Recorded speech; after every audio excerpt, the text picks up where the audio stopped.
Good evening. For those of you who don't know me, I'm Biafra, Jello Biafra. And it's an honor, and I'm also deeply touched to have been invited here and been contacted from across the water. No, you need to actually be here. This is for the band and this is for Damien, so my pleasure, my honor, our honor. And Damien and I go back to 1983 when Dead Kennedys came to play in Australia. And in those days, you didn't just do one show at the Enmore and then fly to Perth or whatever. You had to play all these different neighborhoods and stuff. And the only person who went to all the shows in all those neighborhoods was Bruce Griffiths. You know, Aberrant Records, Trousers in Action. Bruce, I hope you're here somewhere.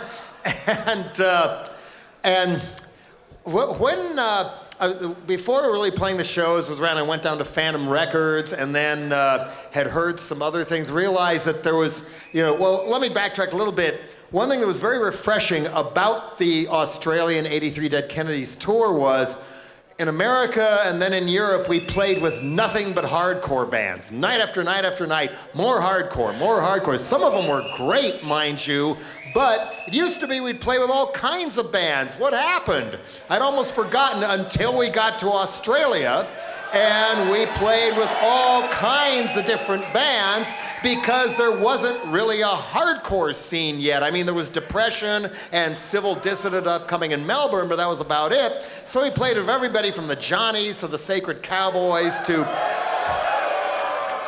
And the one that really blew my fucking mind was Grong Grong and Adelaide. Can't forget them. Never forget them. I mean, Charlie and I made an album together later. But anyway, I was hearing these first releases of this outburst of new sound and new energy that was unique at the time to Australia, which I would call post-radio Birdman music. You know, I liked that album too. I got it for 50 cents, and they ain't got short, spiky hair. Oh, wait a minute, this is really good. Yeah, and they don't sound like the MC5. They don't sound like the Stooges. They sound like something new and different. Really, really enjoyed that. And so I heard like First Lime Spiders, a Scientist single, and, but I was saying, shit. Because of who we are, and the first band like this to come to Australia, because the Damned hadn't come yet, the UK Subs hadn't come yet, Exploited hadn't come yet, Iggy had just shown up for the first time, and it was like, okay, none of these cool new Detroit Aussie bands, none of them want to play with us, will they? Oh no, there's gonna be this band on in Cronulla and some other place called the Celibate Rifles. The what? The one post-Birdman sounding band that would be caught in the same room with us. And we immediately hit it off, and I already noticed, the lyrical angle was different. They were very much their own thing, and here are these guys all rocking out like post-Birdman guys, and then there was this taller guy who was also noticeably older than the others, who were just standing still and smoking on stage the whole time. And, only later I got to know both him, and then the lyrics were really unusual. The focus was more topical, more worldly, and in some cases, just plain odd. And luckily I got to stay a little while, see the new Christ thing was a Johnny Canis benefit, and No Fixed Address and some other things, and get to know some people.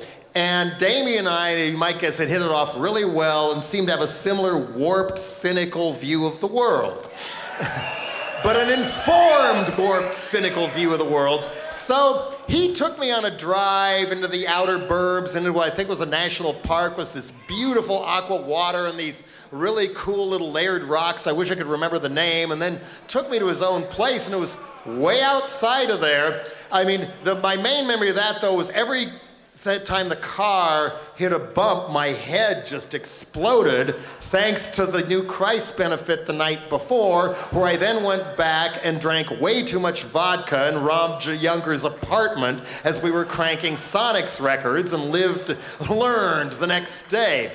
But Damien and I stayed in touch, and then lo and behold, completely outside of the circle of the other bands, they showed up in America. They got records released in America and Europe through Rough Trade and What Goes On and others, and suddenly they were a band of the world, and the Biafra Band Hotel hosted them. I don't know which one my cat slept on, but we grew a little closer from there. We always tried to go to their gigs and things like that.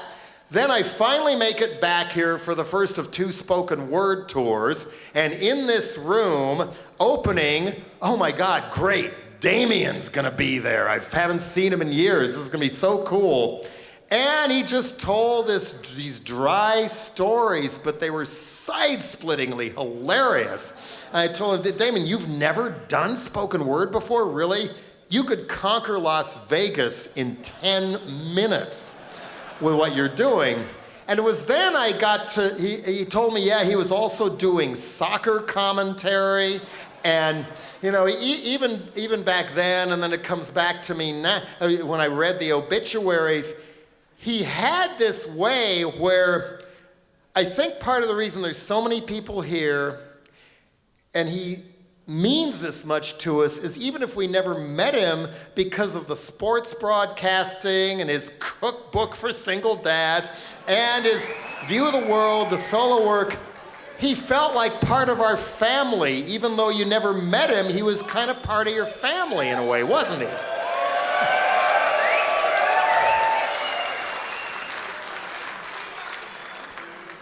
He lived in the what was it, northern or southern beach suburb. He had this whole other life away from that. He maintained a sense of self completely outside of the rock scene.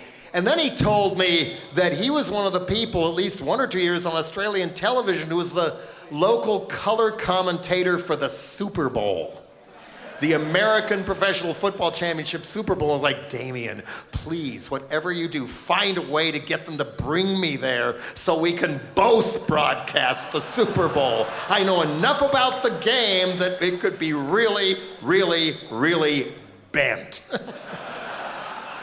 Oh, one of those things that didn't happen, you know. A bucket list is only going to stay in the bucket.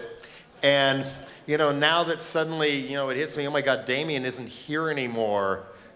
We should have hung out more. Maybe we could have, maybe we couldn't have. I think you all know people like that. It's like, if only. And yeah, wherever you are now, dude, we should have hung out more, and that's on me. But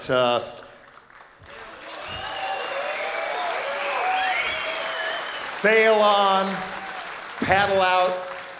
I will always miss you. I will always love you. And here, without further ado, surely they're right there. I hope they are, because I forgot all the other things I was going to say. I was going to try and wax eloquent here. So hopefully, returning to the stage now, the one and only Celibate Rifles!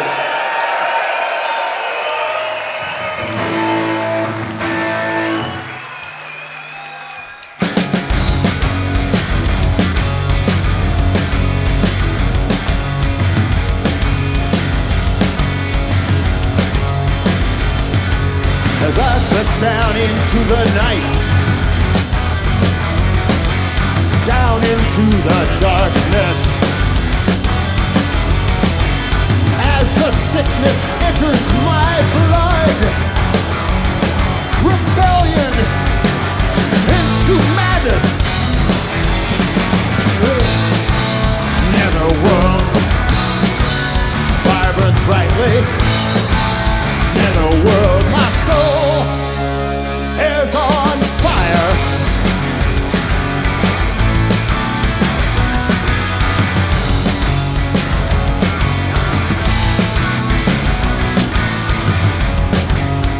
Second verse. Whispers, murmurs in the jungle. Others watch in silence. Familiar and unspeakable.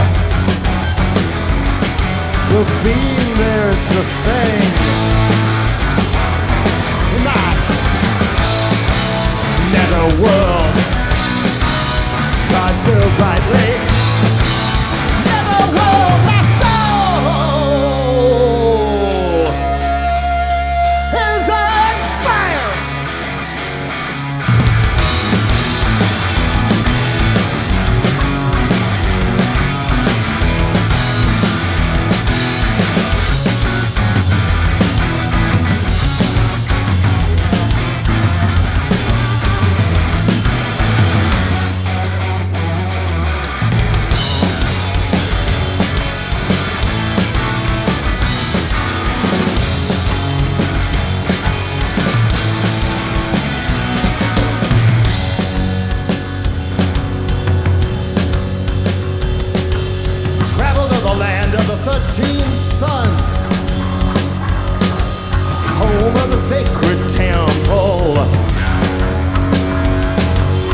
had a shared passion for both music and football, and we were able to talk about both. And great joy, being in the commentary box with Damien and having his very unique take on the world game, which was very zen, very sort of. It was like having it was like the Tom Wolfe of football. It was like it was always different, and he'd bring a different perspective to things, and it was always just a little bit of rock and roll in everything he said too, which always made it great fun.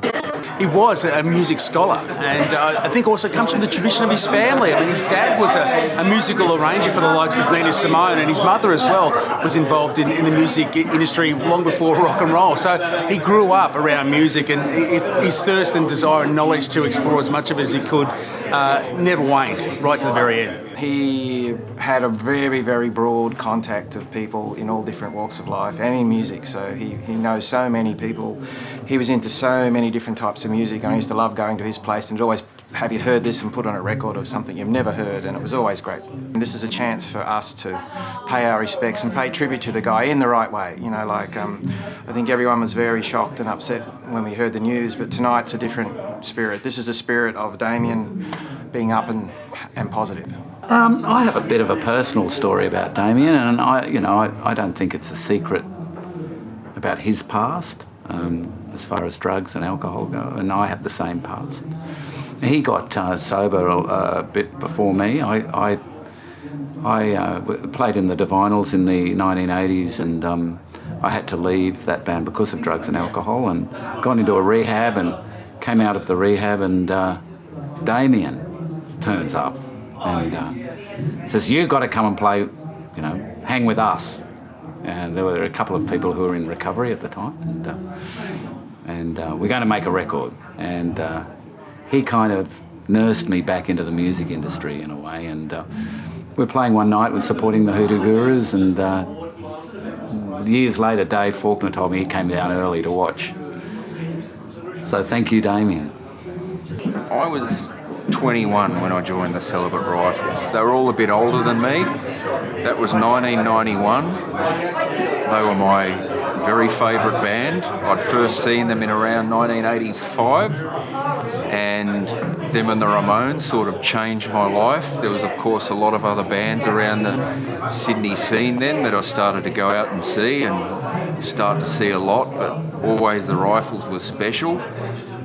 In some strange twist of fate, around 1990, I was playing drums in a couple of very small bands and saw an advertisement to audition for the Rifles. I'm pretty sure they made it a public sort of audition process. And over the next 6 months, it's probably about a 2-3 month process actually.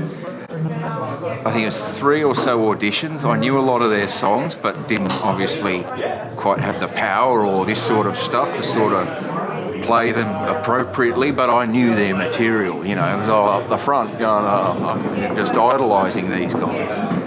And like a 2 or 3 audition process. It was St Patrick's Day, 1991, at Sound Level in Ultimo.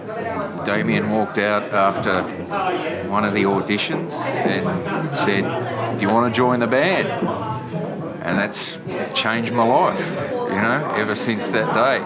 I was in the band for about 10 years, and I sort of stopped playing for a bit, and I sort of picked up playing again. All throughout that, Damien and I, we had our ups and downs and this sort of thing, but always this sort of, it's like a big brother. I hope it's not the last time you see the Celibate Rifles, but of course you're never going to see the Celibate Rifles with this enigmatic core. He's like the Earth's core of that band.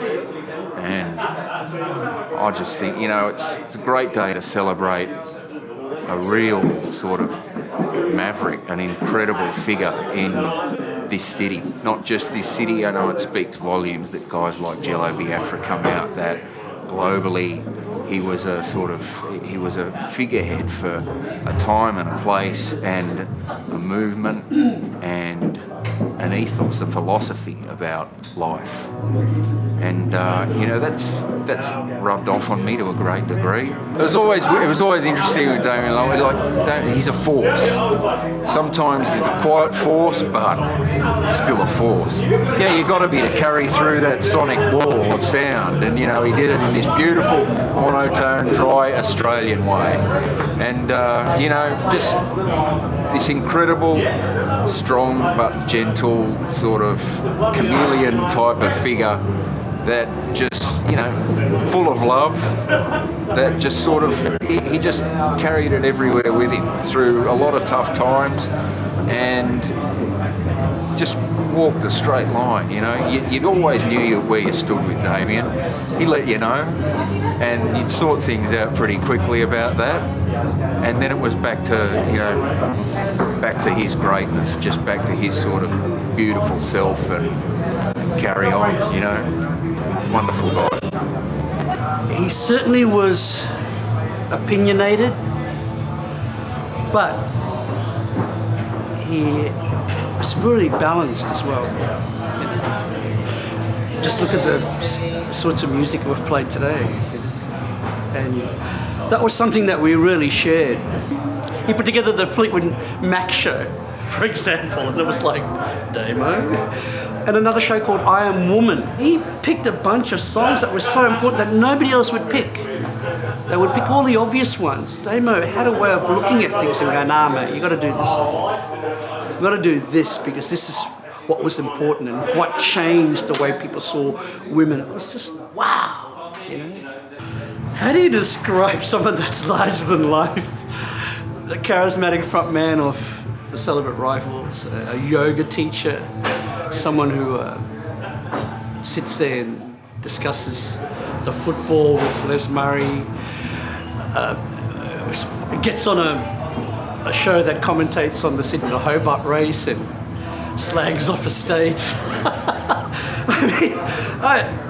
Damo to me was just this larger-than-life, incredibly lovable larrikin that could offend you immediately as he met you, but then he could charm you and win you over shortly afterwards. Look, he had a Bachelor of Velvet Underground. He knew more about Lou Reed and the Velvet Underground than Lou Reed knew about Velvet Underground. He was incredible, a great musical encyclopedia and a very, very intelligent man. Damien, to me, was like what I should be. But, I can't. There's only one Damo. And there's only ever going to be one Damo. I think he was so special in so many areas. And it's very sad for me, but, I loved him like 15,000 people, 1,500 people out there tonight. Very special man. I can't really add much more than that. I had the best time of my life, really, seriously. To play in such a well-regarded, company is an honor for me.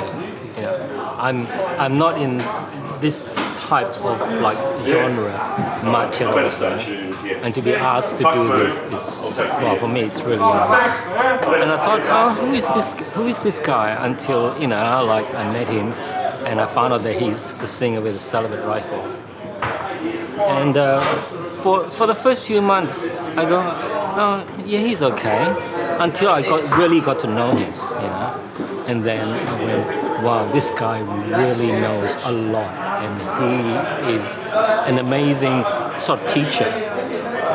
For me, he was my guiding light. I'm not, being sort of pissing in his pants or anything like that, right? Because quite often he would say, Rex, why don't you listen to this album? Why don't you listen to that album? And let's have a thing called CBGBs, where we play the music of the bands that were in CBGBs, like Television, Talking Heads, Blondie, New York Dolls, Ramones, and he brought me into this genre of music, and I went, wow, what an amazing knowledge, that he has, right? And he sort of pulled me over, and And I'm really still really grateful for him to sort of show me this genre of music. Damien had an incredibly diverse range of musical tastes. He loved doo-wop. He loved girl groups from the 60s. He loved four-on-the-floor rock and roll. He loved the Detroit sound. He loved the Stones. So he loved all kinds of music. Probably didn't like musicals. I think he may have even liked folk at moments, but he had an incredible range of taste, very eclectic. And he was never judgmental about genres. He would hop between genres. Even though the Rifles play a certain sound, he loved various types of music. The first time I ever saw the Rifles play live, they were supporting the Buzzcocks at Salinas at Coogee. There's two things about that gig that I remember. Firstly, the Rifles blew the Buzzcocks off the stage. They were so much better than them. Secondly, Damien intervened at a fight down the front of the Rifles gig, and he said, "Mate, if you don't stop fucking fighting, I'm going to come down there and fucking throw you out." And it was a funny moment because Damien did a bit of boxing and had an element of menace to him, but at the same time, he was pissed off that this guy was ruining the gig for everyone around him, and he had an intervention. Damien was the best storyteller I have ever met. He was funny, he had insight into various things, but he also just loved the absurdity of life, and he would tell stories about that. Kent told me a story about the time that they were playing an island and they got Atlantic salmon. You know, they wanted to cook this meal of Atlantic salmon, and he was talking to the Irish people they were staying with, and they'd never tasted it. He goes, "Oh, okay." So he suddenly cuts up the whole meal and gives half of it to the band. The band is now starving, but he's given half of it to the family. But that is very much what Damien was like. He was a very generous soul. The music he liked, he knew everything about it. He knew which songs worked live and which didn't. The music he didn't like, he didn't waste his time with. I think he was a complex person, the most generous person I've ever known. Would literally give you his last dollar and the shirt off his back. He had time for everybody, and he knew, I'd say, hundreds of people all over Australia and the world. I didn't know what to make of him at first, but after a while we started to get the energy between us, and we laughed and carried on. We were always the two ducking out the back for a smoke together too. He's like, "Where are you going for a dart?" What I miss most is the texts, frankly. He was a total Luddite, had no idea about technology, never emailed, didn't use a computer. But he did have a mobile phone which he could text on, and text would come in. I'd fire back something and forget and send an emoji, and it'd get one back saying, "Mate, can't see pictures." It was the only thing we could do. You can only play. That's where we knew him best, so we just play. I mean, when you're young, you're narrow-minded and just listen to one thing, but then, you grew up listening to a whole bunch of music. Some of it you liked, some of it you didn't. But, his taste was varied, but all of ours are. That's what we come together on, all that kind of stuff. The Rifles was all those things. It's every influence, in the early days, if they say, "Oh, you sound like that, so this must be your influence." Yeah, it was one of them.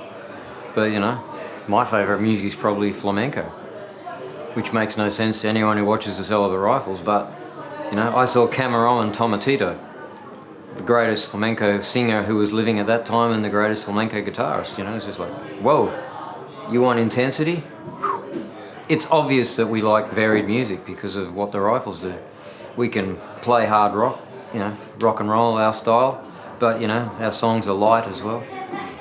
Yeah, well, the main thing for me was that it honoured him, and he could look down and enjoy it himself, and I'm sure he did. It was, not always easy for us on stage, because there were times when there was the mic stand there with these lights beaming down on it, and it was empty, and that was where Damo usually stood, and so that was that's when it kind of hit you while you're playing. You know, like that this is it. You know, he's not going to be there anymore, and we don't have him. You know, so yeah, it was a celebration, but it was also something we needed to get through ourselves. You know, yeah. And what are you going to miss most about Damo? Oh, just his uniqueness, you know. Like there was no one like Damo. He was a complex person. There was one at one of the people that came up and spoke at his service, his public service at Newport Surf Club the other week. Mentioned that he felt a little bit embarrassed that he asked Damo about wearing sunscreen, you know, at the beach. And Damo sort of like said to him, you know, why would I wear sunscreen? I've been clinically dead 3 times. But when I first joined the Rifles and we were on tour in Europe, Damo, at one point, Damo wanted us to drive halfway across Switzerland to visit a factory that made his favourite eye cream. So at one point he's saying, you know, I don't wear sunscreen because, you know, I don't need it, but he really appreciated eye cream. La Prairie. Yeah, it was both a terrible surprise and a kind of a deeply touching surprise. The terrible surprise was that Damien was gone. I had no idea, and oh my God, another dear friend isn't here anymore, and we saw far too little of each other. Even to a lot of people who never met him, there was so much of him in their lives, he was like part of the family. And part of the family's gone now, in a way. But in a way, luckily, we live in an age where all these things are documented. Damo, what a renaissance man. You know, like music, sport, football. First guy to teach me that heroin had gone up from $26, according to Lou Reed, to $200 when they covered Waiting for the Man. So, you know, thanks Damo for that one. You know, back in the day, naughty days. Incredibly brave, decent, and funny in equal proportions. A lot of lead singers are on good terms with themselves. And Damo, but he was just Damo, like the humility and the decency, like that just kind of oozed out of him, and the humour, you know, like I mean, he went through a bit of stuff, came out the other end just a better guy, and it's a huge bloody loss because everybody forgets those great punk rock days and like how important so many of those. It was great seeing like Jeff Duff here, for example, like who's like an absolute champion. I was going, fuck, that looks like Jeff Duff. It is Jeff Duff, right? Do you know what I mean? Like, and Jello Biafra flies out for it. I mean, it gives you an idea of, you know, how many people sort of Damo's touched musically, but also personally. He's got the broadest Australian accent in the world and a brilliant mind. And what a credit to Australia, you know, musically, personally, in every way. The Rifles on stage in just a little while with Jello playing up front in the number 9 shirt on his own. One striker up front, that's what Damo always loved. There's going to be a number of strikers, Francis. We're going to have a number of strikers coming off the bench to take the role of Damien Lovelock tonight, and I'm really looking forward to it. Well, it takes many men to be a Damo. He was such a front man. Robert Foster wrote a great piece a few years ago about Mark Hunter from Dragon being 24/7 front man. And I saw a bit of that with Damo when you'd either be at the beach or at a cafe, or he was like a performer 24/7. And there was this funny moment one time during the Sydney Olympics where he was on the escalator at Warringah Mall. Now, you're not a performer normally on the escalator. But it was at that time when everyone was being overzealous about welcoming foreigners to our shores. And bizarrely, this woman turned around to Damien and said, so what do you think of Sydney? And he turned around and looked at her and said, first 47 years have been great. And we were lucky enough regularly to be invited up to Newport to Damien's Palace on the hill there. And if you ever went to the beach with Damien, that was a performance as well, Steve. Yeah, you would always have to do a walk with him. and you'd always have to meet him on the northern end of a Newport Beach car park. The Tarago would be parked, windows down, wet sluggos over the wing mirror. He'd leave the keys on the tyre, almost enticing somebody to steal it. And then you'd walk up and down Newport Beach with him and then have a body surf. And that was a daily ritual for Damo. That was a very important part of his life. I think you're being a bit demure saying walk. He would strut up and down, like, Mick Jagger peacock style, all the way up and back, so everyone could see him. And that just shows the bravery of the man, that he would wear sluggos on the northern beaches every day for 30 years. Occasionally he would allow you to have the great privilege of cruising in the red Mustang with him as well, with pugs akimbo. There was always a pug involved as well when he went in the car. Yeah, absolutely. One other thing, one little known fact about Damien Lovelock: world's greatest bargain shopper. Does anyone know that? Like, I always thought that he got Foxtel to watch Italian football, but I'm now thinking maybe it was so he could access the home shopping network. Damien, Jack Shit, who you may know from FBI, told me this week that Damien bought him a pair of waterproof ski pants only because they were 75% off. So was it also buy one, get one free? Yeah, so if you saw Jack Shit doing his DJ shed at the Hollywood Hotel sweating buckets, that's because he was showing his love for Damo and his love for bargain shopping. And if you ever went to lunch with Damien, you tried to order something, it was a waste of your time, because Damien was not only an expert in music, he was an expert in football. Food. Himself. Various things. He would reconstruct your sandwich for you as you went along and order it for you. Yeah. It was a waste of time ordering on your own. That's right. He would order your food and then start tasting it. But above all of that, and we're about to hear the Rifles in a sec, he was a brilliant songwriter and lyricist. And if you've spent a bit of time recently listening back to the Rifles stuff, absolute genius stuff that he and the band came up with lyrically. He was untouchable, very right, very much part of where, his environment. He wrote about what he knew. He knew about Sydney and the way things worked, and the songs are just stunning. His songwriting range is incredible. If you think of the social history of the Paddo Sharps, the social satire of Wonderful Life, like Darlinghurst in the gritty 80s. And the way he writes about characters like Johnny. And we're going to hear some of those songs very soon. Francis, we've got some tributes. We do. So Damien, as you can imagine, was just great at connecting with musicians all over the world, and his endless thirst for music and talking about it meant that he was great company. And we're going to hear from a couple of people, and Damien himself talking about one of his favourite bands as well. But I think we're going to start, I think that's David Frick up there, Rolling Stone legendary journalist who Damo sort of connected with in New York at some stage, and the two of them, being music nerds, became dear friends. We're going to hear from him. I'm also going to hear from Jim Magini from Midnight Oil, who's a contemporary of Damo's and understood everything that Damo brought to live performance and writing songs. And then after that, the Rifles. Okay, let's have a listen.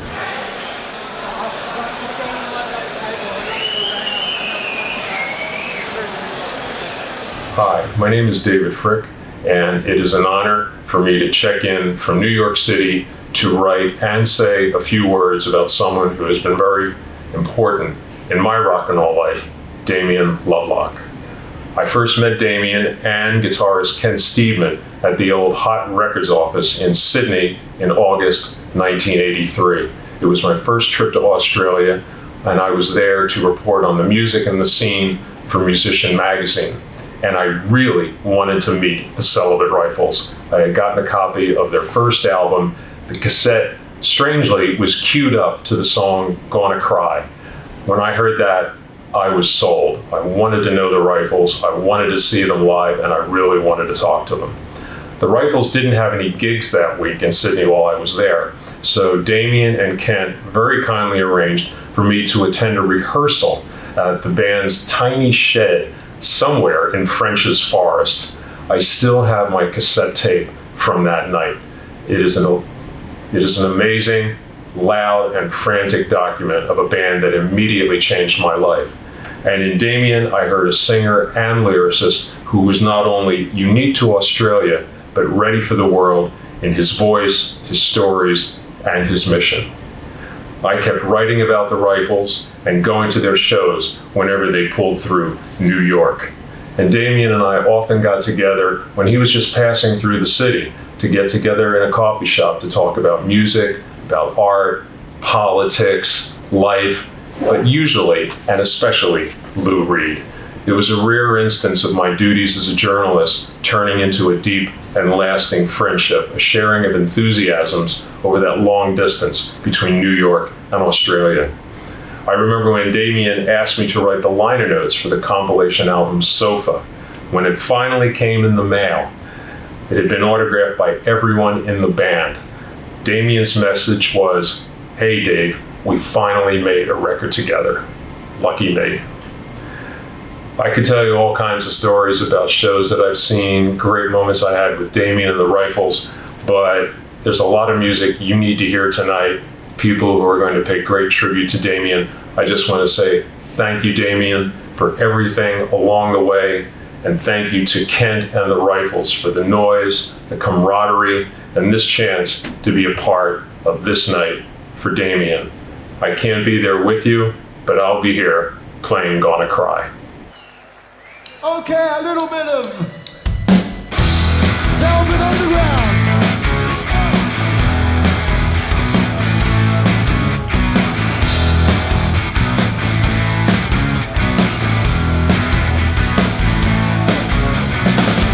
Get some hands going, come on, let me hear those hands.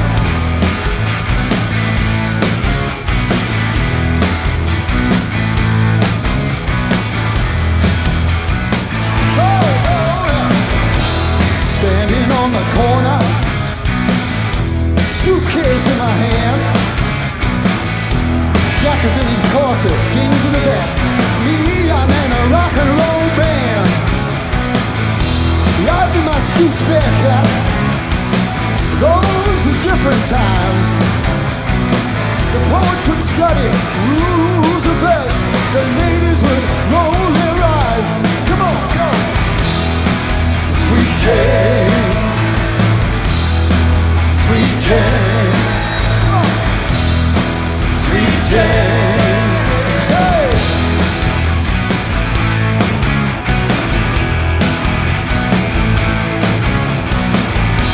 Now Jackie is a banker, and Jane, she's a clerk. They both save up their money when they get home from work.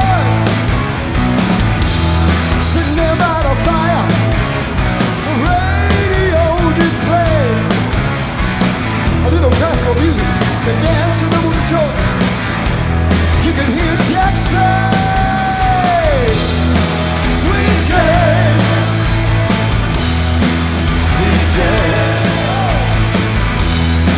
Sweet Jane. Let's do it, let's do it. Look here.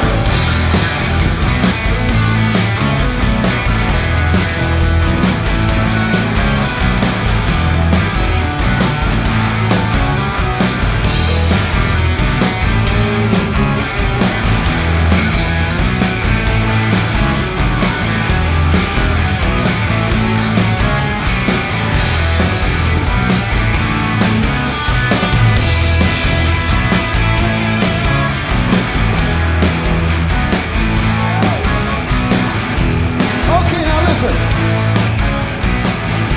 Some people like to go out dancing. Other people, they gotta work. There's always some evil mother who says that life is just for dirt. You know the villains always blink their eyes. The children are the only ones who fail. The judge and chips are bluff. 'Cause life is up to face. Come on, Bill, say it. Anyone who had a heart, turn around and break it. Anyone who had the thought, would turn around and make it. Come on, Sweet Jane, Sweet Jane, Sweet Jane. Hey!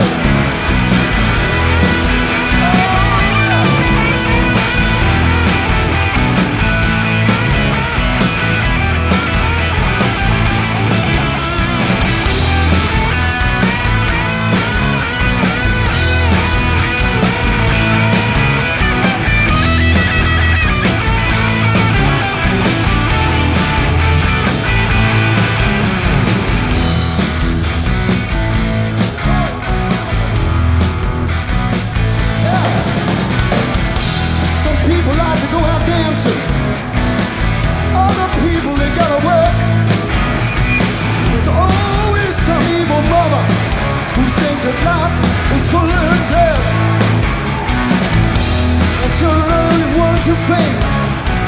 The villains always blink their eyes. And the children the only